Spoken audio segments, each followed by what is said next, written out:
सुप्रभातम बच्चों, मैं संस्कृत की कक्षा सप्तमी में आपका दोबारा से हार्दिक स्वागत करती हूँ।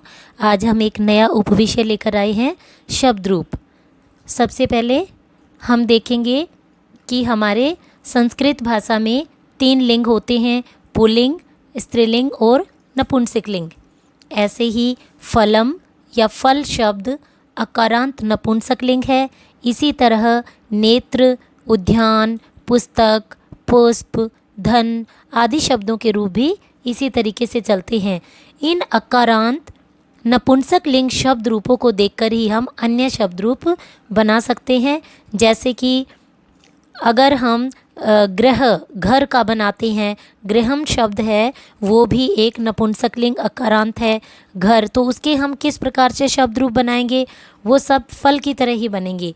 जैसे गृहम, गृहे, गृहाणी। उसी प्रकार से फलम, फले, फलानी, यानी कि एक फल, 2 फल और अनेक फल। इसमें 7 विभक्तियों का प्रयोग किया जाता है।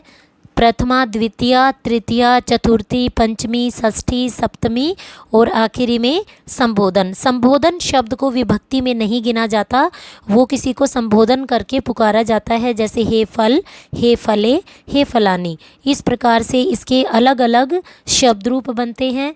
तो हम सबसे पहले फल शब्द का अकारांत नपुंसकलिंग यानी फल शब्द का जब हम उच्चारण करते हैं तो इसके अंत में अ की ध्वनि आती है। जिसके अंत में जो भी ध्वनि हमें सुनाई देती है, जैसे कि फल शब्द के अंत में अ का उच्चारण होता है, लास्ट में अ की ध्वनि सुनाई देती है, तो ये अकारांत है।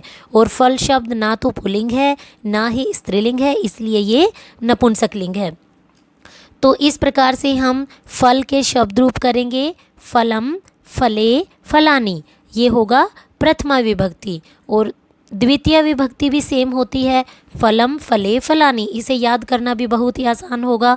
सबसे पहले हम करेंगे फलम, फले, फलानी, यानी कि एक फल, 2 फल और अनेक फल।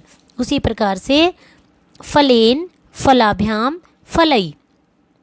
जैसे कि हम कारक पढ़ते हैं, हिंदी भाषा में भी पढ़ते हैं, कर्ता ने, कर्म को, करण से, संप्रदान के लिए, अपादान से अलग होना, अधिक संबंध का के की, अधिकरण में पर, संबोधन हे अरे। तो ये सब 7 विभक्ति हैं। ये इसी प्रकार कारक के माध्यम से ही सब शब्द रूप बनते हैं। उसी प्रकार जैसे तृतीय विभक्ति क्या होती है, कर्ता ने, कर्म को, करण से या के द्वारा, यानी फलेन, फल, से या के द्वारा, 2 फलों के द्वारा, अनेक फलों के द्वारा। इसी प्रकार से चतुर्थी विभक्ति का प्रयोग होता है फलाए, फलाभ्याम, फलेभ्य।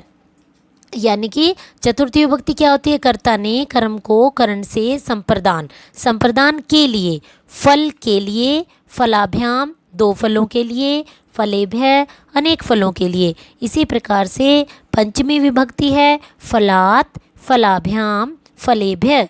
यानी कि पंचमी विभक्ति में क्या होगा, कर्ता ने, कर्म को, करण से, संप्रदान के लिए, अपादान से अलग होना। जब कोई वस्तु किसी चीज़ से वियोग होता है, अलग होती है, तो उसके साथ हम पंचमी विभक्ति का प्रयोग करते हैं। जैसे वृक्ष से पत्ते गिरते हैं, वृक्षात पत्राणि पतन्ति। तो हमने वृक्ष शब्द क्या है, नपुंसकलिंग शब्द है, तो वृक्ष के साथ में हमने पंचमी विभक्ति का प्रयोग किया, क्योंकि पत्तों का वृक्ष से अलग हो रहे हैं। तो इस प्रकार से पंचमी विभक्ति का प्रयोग किया हमने। फलात, फलाभ्याम, फलेभ्य। उसी प्रकार से षष्ठी विभक्ति क्या होती है, का, के, की। फल के, फलियों 2 फलों के, फलानाम अनेक फलों के। और सप्तमी विभक्ति का अर्थ होता है में या पर। उसी प्रकार से फले, फल्योः, फलेषु। फले शब्द में जैसे फल में, फल्योः 2 फलों में, फलेषु अनेक फलों में। और इसका संबोधन होता है हे फल, हे फले, हे फलानी। यानी इस प्रकार से ये अकारांत नपुंसकलिंग शब्द बनते हैं। और इसी के समान बहुत सारे अनेक नपुंसकलिंग शब्द होते हैं, उनके रूप हम इसी प्रकार से बना सकते हैं। जैसे जम्बूफलम, नारंगम, मुक्तम, गृहम, बहुत सारे शब्द होते हैं। व्यजनम, रेलयानम, उपनेत्रम, उपनेत्रम को हिंदी में चश्मा बोलते हैं। उद्यानम, रुपयकम, रुपया, इस प्रकार से सारे शब्द रूप नपुंसक लिंग के फल की तरह ही बनेंगे।